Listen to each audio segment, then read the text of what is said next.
Hello बच्चों, तो आप सभी का हमारा यूट्यूब चैनल मिशन 2 पे आप लोगों का स्वागत है। तो बच्चों, आज हम लोग क्लास नाइन्थ का साइंस का 40 ऐसा वेरी वेरी इंपॉर्टेंट क्वेश्चन को करेंगे जो कि आपके आने वाले एग्जाम के लिए बहुत ज़्यादा इंपॉर्टेंट है। तो चलिए शुरू करते हैं हम लोग कि आज का 40 इंपॉर्टेंट क्वेश्चन हमारा क्या है जो कि आपके एग्जाम में पूछने के बहुत ज़्यादा यहाँ से चांसेस है। ठीक है, तो चलिए सबसे पहला क्वेश्चन हम लोग देखते हैं। क्या लिखा हुआ है? त्वरण का एसआई मात्रक है। ठीक है, तो 4 ऑप्शन है यहाँ पे। पहला ऑप्शन है मीटर, मीटर पर सेकेंड, मीटर पर सेकेंड स्क्वायर, मीटर स्क्वायर पर सेकेंड। ठीक है, तो त्वरण का जो एसआई मात्रक है ना, ये याद रखना बच्चों आप लोग, मीटर पर second square. Option number C इसका राइट हो जाएगा। ठीक है, नोट कर लीजिएगा। चलिए आगे बढ़ते हैं हम लोग दूसरा नंबर सवाल में। क्या लिखा हुआ है? स्वचालित वाहनों में एक यंत्र लगा होता है जो उनके द्वारा तय की गई दूरी को प्रदर्शित करता है।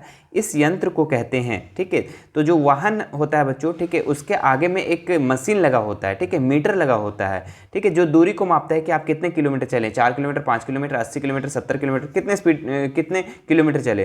तो वो यंत्र का क्या नाम है बच्चों? तो उस यंत्र को हम लोग ओडोमीटर कहते हैं। ठीक है, जो दूरी को मापता है उसको ओडोमीटर कहते हैं, और जो स्पीड को मापता है उसको हम लोग स्पीडोमीटर कहते हैं। तो आपकी गाड़ी में दोनों मीटर लगा होता है ना, जो कि आप कितने स्पीड चल रहे हो, 80 की स्पीड, 70 की स्पीड, कितने स्पीड चल रहे हो वो दिखता है, और एक साइड आपको दिखता है वहाँ पे कि आप कितने दूर चले हो। ठीक है, क्लियर है? तो जो दूरी मापता है उसे हम लोग ऑडोमीटर कहते हैं, और जो स्पीड को मापता है उसको स्पीडोमीटर कहते हैं। चलिए थर्ड नंबर सवाल देखिए, इनमें से कौन सही है?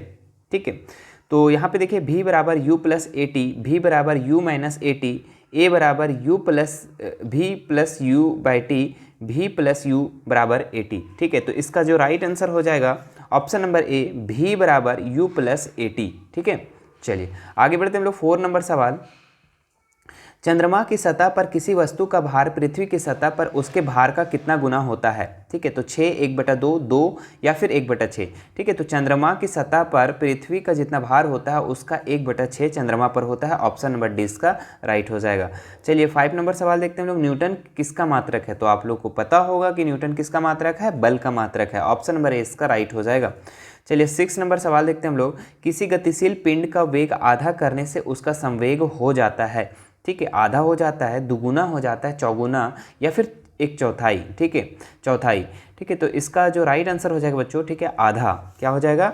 आधा। ऑप्शन नंबर ए इसका राइट हो जाएगा। ठीक है, किसी गतिशील पिंड के वेग को अगर आधा कर देते हैं तो उसका संवेग भी आधा हो जाता है।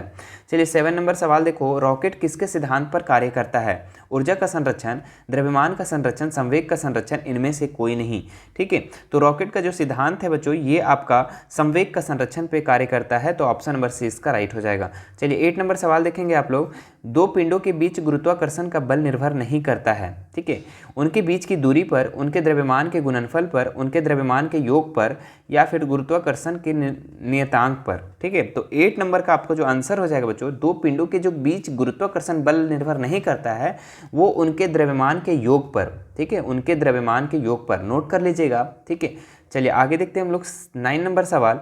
धनुष की तनित डोरी में कौन सी ऊर्जा संचित होती है? ठीक है, तो स्थितिज ऊर्जा, गतिज ऊर्जा, उष्मीय ऊर्जा, रासायनिक ऊर्जा। ठीक है, तो धनुष की तनित डोरी, ठीक है, आप लोग धनुष देखे होंगे। ठीक है, जो बाण होता है इस तरीके से होता है। ठीक है, यहाँ से खींचा जाता है और यहाँ से छोड़ दिया जाता है। तो इसमें जो खींचा हुआ, मान लो संचित है, मान लो खींचा गया है। ठीक है, खींचा गया है इस तरीके से, तो उसमें कौन सा ऊर्जा हो जाएगा बच्चों? ठीक है, तो उसमें स्थितिज ऊर्जा हो जाएगा। ठीक है, स्थितिज ऊर्जा ऑप्शन नंबर ए इसका राइट हो जाएगा। ठीक है, जब ये खींचा हुआ है और जब इसको छोड़ दिया जाएगा तो ये किस में चला जाएगा? गतिज ऊर्जा में चला जाएगा। क्लियर है? तो यहाँ पे तनित डोरी बोल रहा है। ठीक है, तना हुआ डोरी। ठीक है, तो वो हमारा कौन सा हो जाएगा? संचित ऊर्जा, तो स्थितिज ऊर्जा। ठीक है, ऑप्शन नंबर 1 इसका राइट हो जाएगा। चलिए 10 नंबर सवाल देखते हैं हम लोग।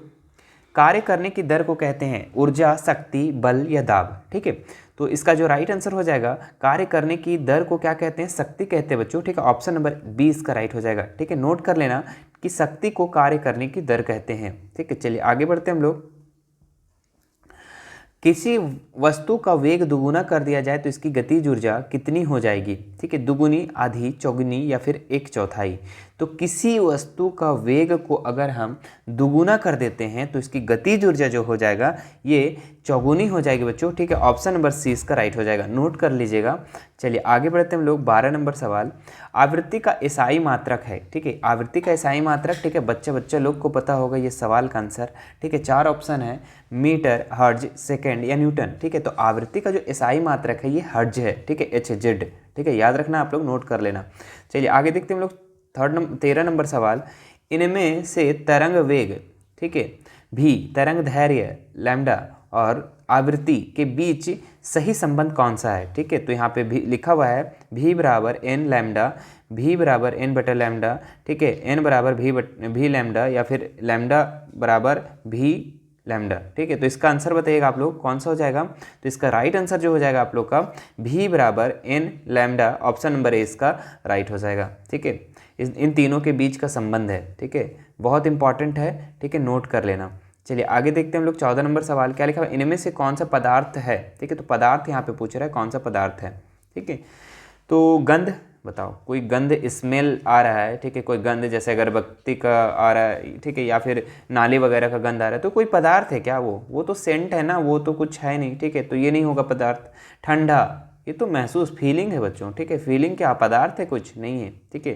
चलो प्रेम, लव, मोहब्बत, क्या ये है, बताओ पदार्थ नहीं है, ठीक है, तो ये भी कट गया, ठीक है। तो ठंडा पे, जैसे आप मान लो यहाँ पे ठंडा पे में ठंडा पानी ले लो या फिर कोल्ड ड्रिंक ले लो, है ना, स्प्राइट वगैरह जो भी आता है ना ये सब, ठीक है, तो ये क्या हो जाएगा, पदार्थ हो जाएगा ठंडा पे, ऑप्शन नंबर डी इसका राइट हो जाएगा, ठीक है। चलिए 15 नंबर सवाल देखते हैं हम लोग, निम्नलिखित में कौन, द्रव में कौन निश्चित होता है, निश्चित है ना, तो आकार, वेग, घनत्व, आयतन, ठीक है। तो द्रव में जो निश्चित होता है ये आयतन निश्चित होता है बच्चों, ठीक है। आयतन जो होता है निश्चित होता है, आकार उसका चेंज होता है। जैसे कि आप पानी को, द्रव मतलब है ना, पानी लिक्विड चीज़ है ना, पानी को मान लो कि एक गिलास में रखते हो आप, ठीक है, तो वो गिलास के जैसा बन जाएगा पानी, ठीक है। अगर एक बाल्टी में रखते हो तो बाल्टी के जैसा बन जाएगा पानी, ठीक है, उस आकार में ढल जाएगा, ठीक है। लेकिन हाँ एक चीज़ है क्या कि आयतन निश्चित होगा, कि अगर एक गिलास पानी है तो एक ही गिलास रहे, चाहे आप उसको ड्राम में डाल दो चाहे बाल्टी में डाल दो, ठीक है। आयतन जो होगा सेम ही रहेगा, बस उसका आकार चेंज हो जाएगा, ठीक है। तो याद रखना आकार, वेग, घनत्व सब चेंज होता है, लेकिन आयतन जो होता है ये निश्चित होता है, बाकी सब अनिश्चित होता है द्रव में, ठीक है। 16 नंबर का आंसर क्वेश्चन देखिएगा, निम्नलिखित में कौन कपड़ा गर्मियों के समय में अधिक आरामदेह होता है, ठीक है। पॉलिस्टर, सिल्क, सूती, सिंथेटिक, ठीक है। तो बहुत ही अच्छा सवाल है, ठीक है। क्या है कि गर्मियों के दिन में कौन सा कपड़ा आराम दे देता है, तो सूती कपड़ा, ठीक है। घर में भी आप लोग को बोला जाता होगा कि गर्मी का समय चल रहा है, सूती का कपड़ा पहनो, है ना, इस तरीके से सुने भी होंगे, है ना। तो सूती कपड़ा जो होता है गर्मियों में बहुत आराम दे देता है, आराम मिलता है, ठीक है। तो सूती का कपड़ा पहनना चाहिए गर्मी में। चलो 17 नंबर सवाल देखते हैं हम लोग, निम्नलिखित में से कौन तत्व है, ठीक है। तो तत्व पूछ रहा है, ठीक है। अभी तक हम लोग को पता है बच्चों की पीरियोडिक टेबल में अगर बात करें, ठीक है, तो 118 तत्व अभी तक ज्ञात हो चुके हैं, ठीक है। तो इसमें से जो आता है आपका hydrogen, helium, lithium, beryllium, boron, carbon, nitrogen पढ़े होंगे, ठीक है, चैप्टर में आप लोग। तो ये सब जो है आपका क्या है, ये तत्व है। अब यहाँ पे बताना है इनमें से कौन तत्व है, ठीक है। तो आप देखिए हवा कहीं पे है क्या, वो पीरियोडिक टेबल में कहीं नहीं है, ठीक है। ऑक्सीजन ये है बच्चों, ठीक है, 8 नंबर पे है, ठीक है। Hydrogen, helium, lithium, beryllium, boron, carbon, nitrogen, oxygen, ठीक है, ये है, तो ये तत्व है। पानी भी नहीं है ना लवण है, ऑक्सीजन जो है ये तत्व है बच्चों, ठीक है, याद रखना। चलो आगे बढ़ते हम लोग 18 नंबर सवाल, निम्नलिखित मिश्रणों में से विलयन की पहचान करें, ठीक है। तो इसमें विलयन पूछ रहा है, मिट्टी, समुद्री जल, कोयला, वायु, ठीक है। तो 18 नंबर का जो आंसर हो जाएगा बच्चों, ठीक है, समुद्री जल। समुद्री जल एक विलयन है, कैसे विलयन है, नमक और पानी का घोल है उसमें, एक तरह से देखो तो, ठीक है। तो वो क्या है, मिश्रण में का विलयन है, ठीक है, दोनों विलयन है नमक और पानी का, ठीक है। तो ऑप्शन नंबर 20 का राइट हो जाएगा। चलिए 19 नंबर का सवाल का देखते हैं हम लोग आंसर क्या होता है, ठीक है। निम्नलिखित में से कौन टिंडल प्रभाव को प्रदर्शित करता है, नमक का घोल, दूध, कॉपर सल्फेट का विलयन, इनमें से कोई नहीं, ठीक है। तो इसका जो राइट आंसर हो जाएगा बच्चों, कॉपर सल्फेट का विलयन, ठीक है। टिंडल प्रभाव को कौन प्रदर्शित करता है, कॉपर सल्फेट का विलयन, ऑप्शन नंबर 6 का राइट हो जाएगा, ठीक है, नोट कर लेना बच्चों, ठीक है। चलिए आगे बढ़ते हम लोग 20 नंबर सवाल, क्या लिखा हुआ है, 1.8 ग्राम H2O में अणुओं की संख्या कितनी होती है, ठीक है। तो वेरी वेरी इंपॉर्टेंट सवाल है बच्चों, ठीक है, बहुत बार पूछा गया सवाल है, बस इसको याद कर लेना आप लोग, ठीक है। इसका जो आंसर होगा आप लोग का, तो इसका जो आंसर हो जाएगा बच्चों, ठीक है, यहाँ पे तो आपका आंसर थोड़ा सा मिसप्रिंट किया हुआ है, ठीक है। तो आंसर मान लो ना यहाँ पे 22 कर देते हैं हम, ठीक है। 23 की जगह में 22, बस इतना याद रखना, ठीक है। तो अब क्या हो जाएगा 6.022 इंटू 10 का पावर 22, इसका राइट आंसर कौन सा हो जाएगा, ऑप्शन नंबर बी हो जाएगा, ठीक है। नोट कर लेना। चलिए आगे बढ़ते हैं हम लोग अगले सवाल में। क्या लिखा हुआ है 5.85 NaCl किसके बराबर है, ठीक है। तो कितने मोल के बराबर है, ठीक है। तो मोल का एक फॉर्मूला होता है, क्या होता है मोल का फॉर्मूला, मोल का फॉर्मूला होता है द्रव्यमान बटा अनुभार, ठीक है। क्या होता है, अनुभार, ठीक है। आणविक द्रव्यमान जिसको बोलते हैं हम लोग। तो यहाँ पे अब देखिए द्रव्यमान यहाँ पे हम लोग का कितना दिया हुआ है 5.85, कितना दिया हुआ है 5.85 दिया हुआ है, ठीक है। और अनुभार कितना दिया हुआ है, अनुभार, तो अनुभार हम लोग NaCl का निकालेंगे, ठीक है। NaCl का अनुभार को निकालेंगे, NaCl, ठीक है। तो Na का जो द्रव्यमान होता है बच्चों, ठीक है, Na का सोडियम का वो होता है आपका 23, कितना होता है 23, ठीक है। और Cl का जो द्रव्यमान होता है वो आपका होता है 35.5 होता है, ठीक है। अब हम दोनों को अगर हम जोड़ देते हैं तो कितना हो जाएगा 5, 5, 3, 8 और 5, ठीक है। 58.5 हो जाएगा, कितना हो जाएगा 58.5। तो अनुभार हमारा कितना निकल गया 58.5, ठीक है। बोलेंगे सर कि ये सब कहाँ से लाए सर 23 और 35। बाबू देखो ये जो होता है ना इसको याद करना पड़ेगा आपको, ठीक है। हम टेलीग्राम में इसका डाल दिए हैं, वहाँ से आप लोग याद कर लेना, ठीक है, कि सोडियम का द्रव्यमान कितना होता है, क्लोरीन का कितना होता है वो याद कर लेना, ठीक है, तभी ये क्वेश्चन बनेगा, ठीक है। बाकी कुछ नहीं होता है तो क्वेश्चन को ही रट लेना, ठीक है। अब देखो यहाँ पे क्या हम पॉइंट को हटाएंगे, ठीक है। पॉइंट को कैसे हटाएंगे, देखिए यहाँ पे 2 अंक के बाद पॉइंट है, ठीक है। यहाँ पे तो हम लोग क्या करेंगे नीचे 2 0 लगा देंगे, और यहाँ पे 1 अंक के बाद था तो यहाँ पे 1 0 लगा देंगे, 1 0 से 1 0 कट जाएगा। अब हमारे पास क्या बच गया बच्चों, ठीक है 585 बटा 5850, ठीक है। तो ये 10 बार में चला जाएगा नीचे से, ठीक है 10, तो 1 बटा 10 इसका राइट आंसर कौन सा आ जाएगा, ऑप्शन नंबर सी, ठीक है, ऑप्शन नंबर सी, ठीक है। नोट कर लेना इसको, ठीक है। और नहीं होता है तो आप इस क्वेश्चन का आंसर ही लिख लेना 1 बटा 10 मोल इसका आंसर होगा, ठीक है। चलो आगे बढ़ते हैं हम लोग। 22 नंबर सवाल, क्या लिखा हुआ है कौन सा तत्व मुक्त परमाणु के रूप में पाया जाता है, ठीक है। हाइड्रोजन, ऑक्सीजन, क्लोरीन या फिर आर्गन या फिर क्लोरीन, ठीक है। तो इसका आंसर आप लोग बताइए कि कौन सा हो जाएगा 22 नंबर का।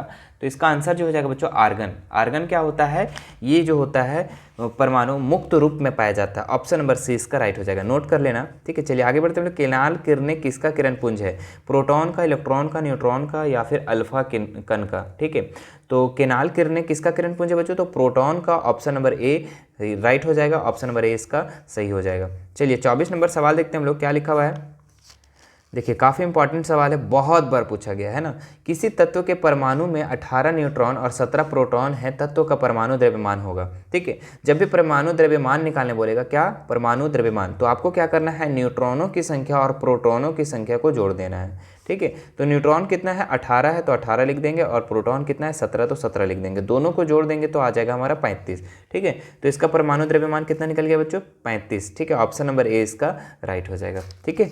चलिए आगे बढ़ते हैं हम लोग। 25 नंबर सवाल, क्या लिखा है सोडियम का सही इलेक्ट्रॉनिक विन्यास निम्न में से कौन सा है, ठीक है। तो सोडियम का इलेक्ट्रॉनिक विन्यास निकालने के लिए पहले बच्चों आप लोग को सोडियम का क्या जानना होगा, सोडियम का जानना होगा परमाणु संख्या। तो सोडियम का परमाणु संख्या होता है 11। अब इसको अगर हम लोग बांटते हैं, ठीक है, इलेक्ट्रॉनिक विन्यास, तो सबसे पहला घर में 2 होता है, दूसरा घर में 8 होता है, और तीसरा घर में कितना होता है, तो तीसरा घर में 1 हो जाएगा, बच गया ना 1, देखो 8 2 10 और 1 11 हो गया ना, ठीक है। तो चलिए इसका राइट आंसर कौन सा हो जाएगा, ऑप्शन नंबर डी इसका राइट हो जाएगा 25 का, ठीक है। चलिए आगे बढ़ते हैं हम लोग अगले सवाल में। आत्महत्या का थैला कहलाता है, क्या कहलाता है बच्चों, ठीक है, लवक, लाइसोसोम, रिक्तिका, केंद्रिका। तो आत्महत्या का थैला किसे बोला जाता है, लॉलीपॉप सवाल है बच्चों, बहुत बार आप लोग को हम अपने चैनल पे बताए हैं, ठीक है। तो इसका जो आंसर हो जाएगा आप लोग का लाइसोसोम, ठीक है। क्या हो जाएगा, आत्महत्या के थैले किसे कहा जाता है, लाइसोसोम को बोला जाता है। चलिए 27 नंबर सवाल देखते हैं, कोशिका का पावर हाउस किसे कहा जाता है। देखिए बहुत ही लाजवाब सवाल है, ठीक है। तो कोशिका का पावर हाउस माइटोकॉन्ड्रिया को बोला जाता है, ऑप्शन नंबर ए नोट कर लेना बच्चों, ठीक है। चलो आगे देखते हैं हम लोग। ट्रैकिड्स पाए जाते हैं, किस में पाए जाते हैं, जाइलम में, फ्लोएम में, वस्य उत्तक में या फिर पेशियों में, ठीक है। तो 28 नंबर का जो आंसर हो जाएगा बच्चों, ठीक है, ट्रैकिड्स किस में पाए जाते हैं, तो आप लोग का जाइलम में पाया जाता है, ऑप्शन नंबर ए इसका राइट हो जाएगा। अगला इंपॉर्टेंट सवाल देखिए क्या है, मृदुतक की कोशिकाओं के बीच पाए जाते हैं। अंतर कोशिकीय स्थान लिग्नन सुब्रीन तंतु। ठीक है, तो मृदुतक की कोशिकाओं के बीच जो पाया जाता है बच्चों, ये अंतर कोशिकीय स्थान। ऑप्शन नंबर ए इसका राइट हो जाएगा। चलिए 30 नंबर सवाल देखते हैं हम लोग। किस प्रकार की उत्तकों की क्रियाशीलता के कारण पौधों में वार्षिक वलय बनते हैं? ठीक है, तो संवहन उत्तक, वार्ष विभज्य उत्तक, शीर्षस्थ विभज्य उत्तक या दृढ़ उत्तक। ठीक है, तो किस उत्तक के कारण बच्चों वार्षिक वलय बनता है? ठीक है, मोटाई जो बढ़ता है, गोलाई होता है आपका पौधा का, ठीक है, वो किस उत्तक के कारण? तो पार्श्व भोज्य उत्तक के कारण। ऑप्शन नंबर 20 का राइट हो जाएगा। चलिए आगे देखते हैं हम लोग। पक्षियों और मेंढकों का रक्त की प्रकृति होती है, क्या होती है? समान, असमान, उष्ण या फिर शीत। ठीक है, तो इसका जो राइट आंसर हो जाएगा आपका शीत। ठीक है, क्या हो जाएगा? शीत इसका राइट आंसर हो जाएगा। ठीक है, नोट कर लेना। चलिए 32 नंबर का आंसर क्वेश्चन देखते हैं हम लोग। जंतु जगत का सबसे विकसित समूह कौन है? ठीक है, रेप्टिलिया, पक्षी वर्ग, मत्स्य वर्ग, स्तनधारी वर्ग। ठीक है, तो जंतु जगत में अगर हम लोग देखें बच्चों, तो सबसे विकसित जो है, डेवलप समूह है, वो आपका स्तनधारी वर्ग। ऑप्शन नंबर डी इसका राइट हो जाएगा। ठीक है, नोट कर लेना बच्चों। चलिए 33 नंबर सवाल देखते हैं हम लोग। निम्नलिखित में से किस जंतु में विषैले उपांग नहीं पाए जाते हैं? ठीक है, तो बिच्छू, हाइड्रा, कछुआ, आर्थ्रोपोडा। ठीक है, तो किसमें विषैले उपांग नहीं पाया जाता है बच्चों? ठीक है, विषैले उपांग किसमें नहीं पाया जाता? तो कछुआ में नहीं पाया जाता है। ठीक है, तो ऑप्शन नंबर सी इसका राइट हो जाएगा। ठीक है, चलिए आगे बढ़ते हैं हम लोग अगले सवाल में, 34 नंबर में। ठीक है, निद्रा रोग उत्पन्न करता है, क्या करता है? ट्रिप्नोसोमा, कवक, वायरस या प्लाज्योडियम। ठीक है, इसका कौन सा आंसर हो जाएगा बच्चों? ठीक है, तो ट्रिप्नोसोमा जो है निद्रा रोग उत्पन्न करता है। ऑप्शन नंबर ए इसका राइट हो जाएगा। ठीक है, चलिए आगे बढ़ते हैं हम लोग। 35 नंबर सवाल। मलेरिया का रोग वाहक क्या है? ठीक है, तो मलेरिया का रोग वाहक देखिए ऑप्शन क्या है? मक्खी, मच्छर, विषाणु, परजीव। ठीक है, तो मलेरिया का जो रोग वाहक है बच्चों, ये मच्छर से फैलता है। ठीक है, बच्चे लोग को पता होगा, तो आप भी याद कर लो। ठीक है, चलिए आगे बढ़ते हैं हम लोग अगले सवाल में। 36 नंबर सवाल क्या हमारा? ओजोन गैस पाई जाती है। ठीक है, तो ओजोन गैस कहाँ पाई जाती है? कौन से मंडल में बच्चों? ठीक है, क्षोभ मंडल, आयन मंडल, समताप मंडल या फिर बाह्य मंडल में। ठीक है, तो जो ओजोन गैस पाया जाता है ये आपका समताप मंडल में। ठीक है, ऑप्शन नंबर सी इसका राइट हो जाएगा। चलिए आगे बढ़ते हैं हम लोग। अतिचारण का संबंध है किससे है? मृदा अपर्दन से, वर्षा से, अपक्षय से, जल जमाव से। तो अतिचारण का जो संबंध है बच्चों, ये मृदा अपर्दन से। ठीक है, अतिचारण होता है तो मृदा अपर्दन होता है। ठीक है, दोनों का संबंध है। ठीक है, रिलेशन है, तो ऑप्शन नंबर ए इसका राइट हो जाएगा। चलिए 38 नंबर सवाल देखेंगे लोग। क्या लिखा हुआ? पौधों द्वारा संश्लेषित पदार्थ कहलाते हैं, क्या कहलाते हैं? जैव रसायन, चट्टान, फल या कार्बोहाइड्रेट। ठीक है, तो पौधे द्वारा जो संश्लेषित पदार्थ है उसे हम लोग जैव रसायन कहते हैं। क्या कहते हैं? जैव रसायन। ऑप्शन नंबर ए इसका राइट हो जाएगा। ठीक है, नोट कर लेना। चलो आगे देखते हैं हम लोग। 39 नंबर सवाल क्या लिखा हुआ है? एक सूक्ष्म पोषक तत्व है। ठीक है, क्या है? जस्ता, नाइट्रोजन, फास्फोरस या पोटेशियम। ठीक है, तो एक सूक्ष्म पोषक तत्व क्या है? जस्ता है बच्चों। ठीक है, ऑप्शन नंबर ए इसका राइट हो जाएगा। ठीक है, चलिए आगे देखते हैं हम लोग। लास्ट सवाल है इस आज का। ठीक है, तो क्या है? एक संश्लेषित उर्वरक है, क्या है? कंपोस्ट, वार्मी कंपोस्ट, यूरिया, हरी खाद। ठीक है, तो संश्लेषित उर्वरक जो है बच्चों, ये आपका यूरिया में आ जाएगा। ठीक है, ऑप्शन नंबर सी इसका राइट हो जाएगा। ठीक है, तो ये था बच्चों आप लोग का इंपॉर्टेंट सवाल। ठीक है, 40 इंपॉर्टेंट सवाल। मुझे आशा है कि आप सभी को ये वीडियो बहुत पसंद आया होगा। ठीक है, तो आपको बहुत ये वीडियो अच्छा लगा होगा तो लाइक ज़रूर कीजिएगा। ठीक है, और सभी लोग को शेयर कर देंगे आप लोग। ठीक है, क्योंकि नेक काम में देरी नहीं करना चाहिए। ठीक है, तो सभी को शेयर कर देंगे। ठीक है, और बाकी आप लोग का 2023 का जो मॉडल पेपर रिलीज़ किया गया है झारखंड एकेडमिक काउंसिल की तरफ से, वो आपका चैनल पर डाला हुआ है, वो अभी आप जाकर देख सकते हैं। ठीक है, बाकी फिर मिलते हैं नेक्स्ट वीडियो में नेक्स्ट इंपॉर्टेंट क्वेश्चन को लेकर। Thank you.